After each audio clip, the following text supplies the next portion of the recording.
Хора, сега ще ви покажа как да си направите коктейл с бира Корона. Айде. Първо си отваряме бирата. Не, първо не си отваряме бирата, извинете. Първо взимаме лимонче. Ето, нарязваме лимонче тук. И правим така. Махаме цялото гърло на бирата. Така. Хубаво да има, обилно. И сега над мивката ще нададем сол по цялото гърло. Ще стане като коктейлче и е уникално. Спокойно не е за мене. Нямам 18 за бира. Сега ще ви покажа. Ето. Ето така, по цялото гърло.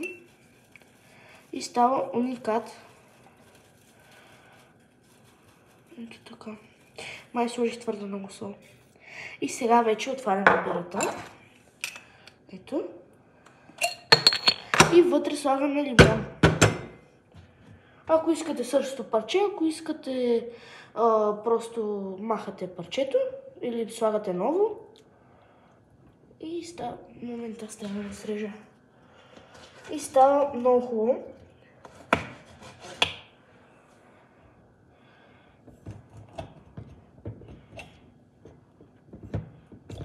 Това, ако някой го прави и няма годините, и трябва да внимавате с ножа и го правете под надзора на по-голям възрастен,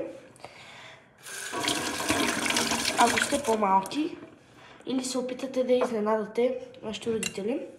Но със сигурност не я пийте, не пробвайте. И така изглежда финалния вид. Не знам какво да кажа, изключим музика. Дано да е хубаво. Ще питам тате. Дано да е хубаво. И това е. Чао, хора!